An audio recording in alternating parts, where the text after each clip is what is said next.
And joining us now, NBC News Capitol Hill correspondent Ali Vitale, NBC News senior Capitol Hill correspondent Garrett Haake, Reuters White House correspondent Jeff Mason, and former Republican congressman from Florida, MSNBC political analyst David Jolly.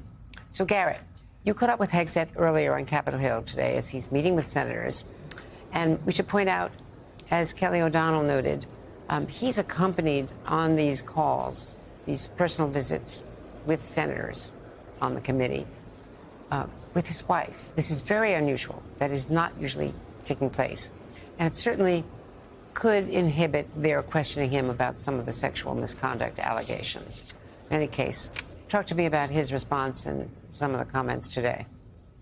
Yeah, Andrea, that certainly is an unusual step. And I have to say, within the last 24 hours, we've seen a shift in how Pete Hegseth is conducting himself through this process. He has decided to lean in much more in terms of defending himself, both with that interview yesterday with Megyn Kelly and engaging with reporters like myself. I've been covering him the last 4 days up here, and this is the first time he's answered any of my questions about this process. And note his answer here when I asked him about what, if anything, might cause him to end his pursuit of this job. Listen to a bit of our conversation.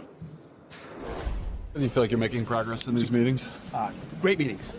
Yeah. Appreciate the process. Senators give great advice, and this is how the process works. It's not going to be tried out here. Mm-hmm. It's going to be discussed inside the offices, how we rebuild our military, put the warfighters first. That's what President Trump has asked me to do, and that's what we'll continue to do. Are there any circumstances where you would withdraw from this process? I'm here with the support of President Donald Trump. As long as he supports me, which he told me this morning, I'll be here. Andrea, on that question of advice, he was leaving a sit-down with Senator Mike Rounds of South Dakota. I just ran over here from talking to Rounds about that meeting. He said among the pieces of advice he gave Hegseth is to answer these questions more forthrightly. He's going to have to answer them in a committee hearing at some point, and he needs to be open with the public and open with senators about the challenges he's faced. That said, the one other question I asked him was what is he, Hegseth, telling senators about his drinking, about whether or not he will drink should he get this confirmation. Hegseth told me that's something he's keeping between him and the senators for now. Andrea? And to Ali Vitale, first of all, there's a big difference, I'd say, between Hegseth and Matt Gaetz, in that Matt Gaetz was universally disliked, not just in the House, but in the Senate, where he criticized John Cornyn and other influential senators and members of the leadership, Republicans. So he didn't have any kind of base of support. And I think it's fair to say that Hegseth came in as a Fox contributor with a pretty clean slate on that count. But any indication now of a shift or a collapse of support among Republicans? I do think that these two men, though they are nominated for positions in the same cabinet, cut very different profiles on Capitol Hill. And so I'm not sure that while Gaetz was the first nominee to come and then ultimately be pulled from contention, I'm not sure that his case is the best one for us to look at as a paradigm for how all of these other controversial or problematic nominees will be treated, certainly because Hegseth now is not in these meetings defending matters of policy, at least not entirely. Though there are certainly questions that can be asked about, for example, the way that he's talked about how women should not be serving in the military and various other pieces like that. That doesn't seem to be the key controversy point, at least not right now. Instead, he's speaking to matters of character. I do think that over the course of the last few days, and certainly Garrett and I, as we're passing each other in the hallway up here, have talked about this, the idea that there is a mood shift, a tone shift, not just from Hegseth, who Garrett points out is changing his interaction strategy up here, but also from senators who have really started saying that they're keen to just see this process play out. But behind the scenes, there does seem to be an acknowledgement that this is really a tough climb for Hegseth, and he might be in a hole that he cannot climb out of. That being said, we're in the new Trump era. It's always been playing to an audience of one, and Hegseth is not wrong when he says, as long as Trump is backing him, he will stay in this fight. And of course, it's hard to read the tea leaves, as much reporting as all of our teams are doing. But it was only moments before Matt Gaetz dropped out and announced his own withdrawal that he was saying, and everyone was saying, that he was in it, and everyone was reporting that he was in it and was going to fight it off. David Jolly, Hegseth is using this Trump playbook of deny, fight back.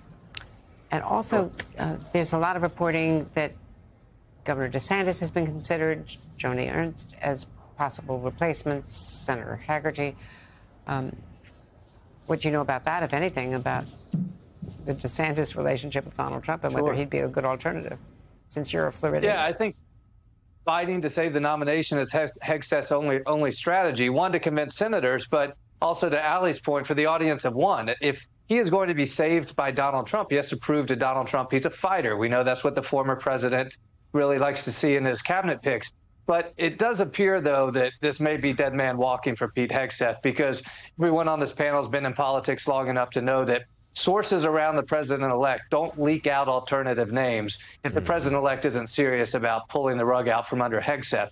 And one of those names is Joni Ernst herself, who would be a commanding pick in Republican circles, certainly sail through confirmation. Ron DeSantis would likely sail through confirmation as well. The intriguing thing about Ron DeSantis, we know the animosity between the two is real, but Ron DeSantis has the opportunity to appoint the next Florida senator should Marco Rubio be confirmed for Secretary of State. Trump world wants that Senate seat to go to Laura Trump. Ron DeSantis has other people in mind. Is there a deal to be made? It certainly feels kind of icky, transactional, but that's the way politics is played. Trump might say, Governor, you can be SecDef if my daughter-in-law can be the next senator. We'll see if that's what's going on.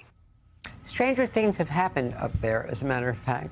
I want to ask, bring in Jeff Mason here and ask you about Elon Musk and all of that. But let me clear up one thing about Hegseth. The over-under here, or gut check, because alcoholism or excessive drinking, whatever you want to call it, I'm not speaking medically, but drinking on the job and a lot of reporting, credible reporting of it interfering with his work and with his social interactions is a serious impediment to being Secretary of Defense. I covered the Tower nomination, the only one, or the first one, I should say, that went down because, of United decision-making, that he just drank too much. He's a former chairman of the Armed Services Committee, and the Armed Services Committee rejected him.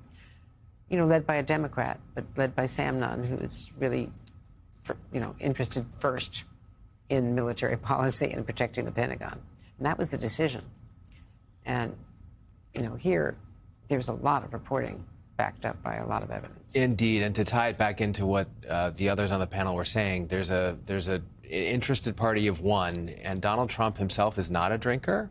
In fact, I remember him saying one time in a moment of self-awareness at the White House when he was still in office, "Can you imagine how I would be if I did drink?" Well, his brother, probably absolutely died very young because of, alcohol. Because of alcohol. So he has a specific family relationship with that as well. Not saying that that would necessarily influence his take on Hegseth, but it might. And in general, having these stories out there, not to mention the potential for someone to be in that post and then have those stories continue, especially if alcohol did continue to be a part of his life, not something the president-elect wants to see. Let me ask you very briefly about Elon Musk and Vivek Ramaswamy, because they're saying that they can cut $2 trillion from the budget deficit. Rather, it's a $2 trillion deficit, that they can cut $500 million right off the bat without going back to Congress, and that they can cut 75% of the workforce. And $500 million, if you add up what they say they can cut, because it hasn't been officially appropriated, but it's authorized money, so you do have to go back to Congress, number one. Number two, it's for all veterans' benefits. If you just give some examples, Head Start, and a lot of the other really important, vital programs add up to $500 million just there. And 75% of the workforce, according to an analysis by Stephen Ratner today on Morning Joe, Republican presidencies have increased the workforce for a lot of reasons, the financial services collapse and a lot of other reasons, COVID, but more than Democrats have.